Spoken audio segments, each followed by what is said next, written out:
Episode 33. Jangan takutkan apapun. Irfan berjalan keluar kamar dan menuju ruang kerja miliknya, tepat di sebelah kamar itu. Sungguh pikirannya kacau setelah berdebat dengan wanita yang sudah ia cari beberapa tahun belakangan ini. Titik beratnya saat ini adalah bagaimana cara menjelaskan semua yang sudah terjadi kepada Fajri nanti. Sungguh sangat tidak mudah mengelabui anak kecil dan pintar itu. Hela napas kasar terdengar sangat frustasi. Apa yang harus aku lakukan? Bagaimana cara menjelaskan kepada Fajri nanti?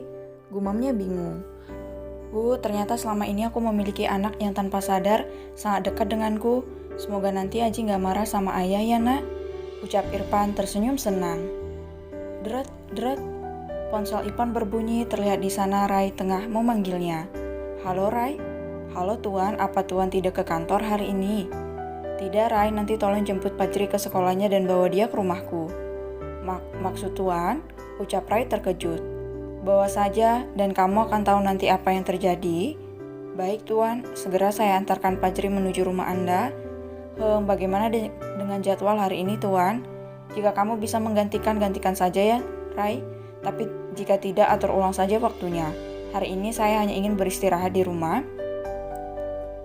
Apa Tuan baik-baik saja? Apa perlu saya panggilkan dokter?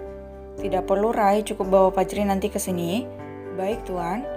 Irfan segera menutup panggilannya dengan senyuman dan melangkah keluar dari ruang kerja menuju kamarnya. Ceklek, Irfan mengedarkan pandangannya ke segala penjuru namun tidak mendapati Fajira di sana. Jantungnya berdetak lebih cepat ketika melihat wanita itu terbaring di lantai yang tertutup oleh sofa, tepat di bawah jendela kamar. Fajira, pekik Irfan dan langsung menghampiri perempuan itu. Fajira, bangun Fajira, sayang bangun, ucap Irfan panik. Ia segera menggendong Fajira dan membaringkannya di atas ranjang. Bi, naik ke atas bantu saya, pekik Irfan melalui sambungan telepon rumah. Sayang bangun, Fajira, bangun sayang, ucapnya sambil menggosok tangan Fajira agar bisa mengalirkan kehangatan di sana. Tok, tok, tok, masuk Bi, ucap Irfan dari dalam. Kenapa Tuan? Ucap Bibi terkejut. Bi, tolong ini Fajira pingsan, ucap Irfan panik.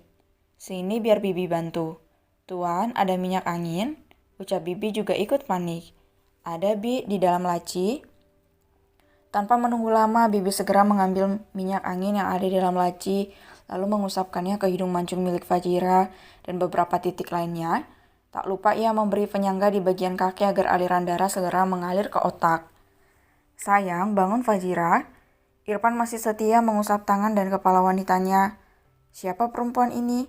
Kenapa Tuan sangat terlihat panik dan cemas seperti itu? Batin Bibi bertanya-tanya.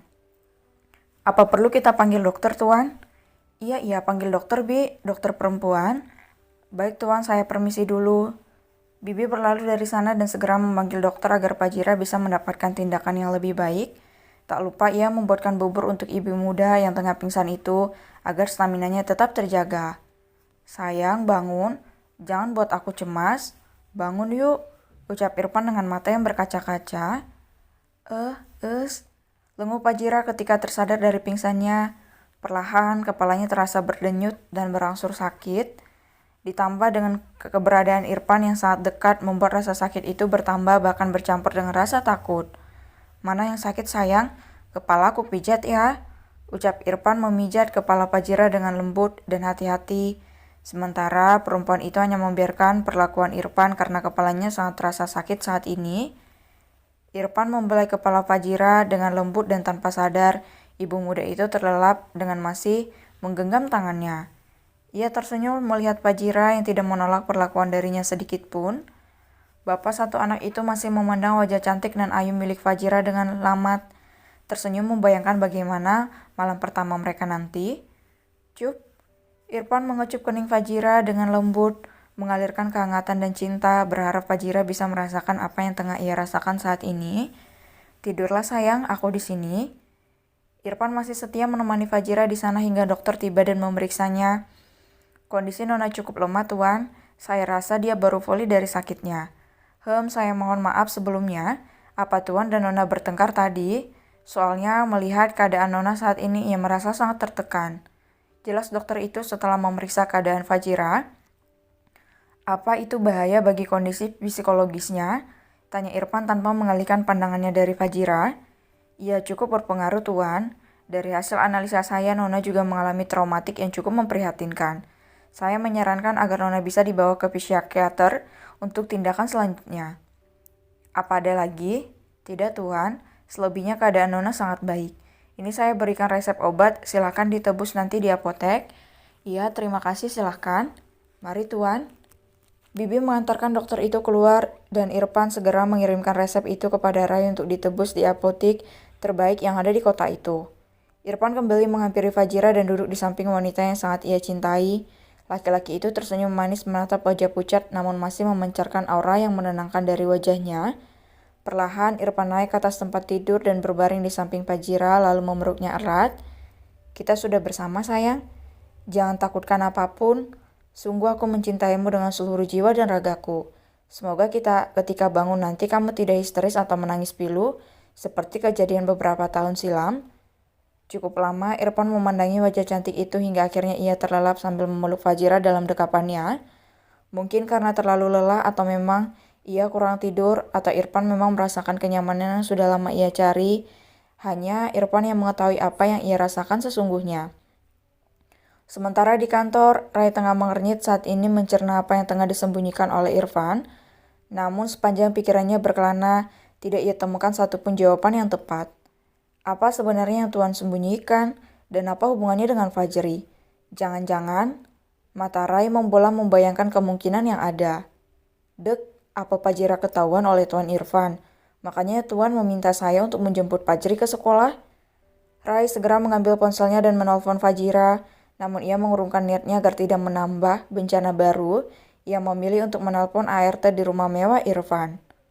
Tut, tut. Halo, Bi. Halo, Tuan Rai.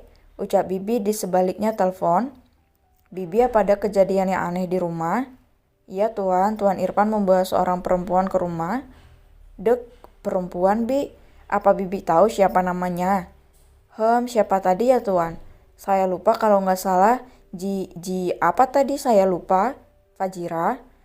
Iya Fajira, Tuan, tadi dia pingsan barusan. Oke, Bi, terima kasih informasinya. Sama-sama, Tuan. Tut, Rai mematikan panggilan itu dan kembali menatap tajam ke sembarang arah. Fajira, kau ketahuan oleh Tuan Irfan? Bagaimana bisa kau seceroboh ini? Semoga saja dia tidak mengatakan jika aku tahu kebenarannya selama ini. Rai segera keluar dari ruangan dan langsung pergi menjemput Fajri di sekolahnya. Tak lupa ia mampir terlebih dahulu untuk menebus resep obat untuk Fajira nanti.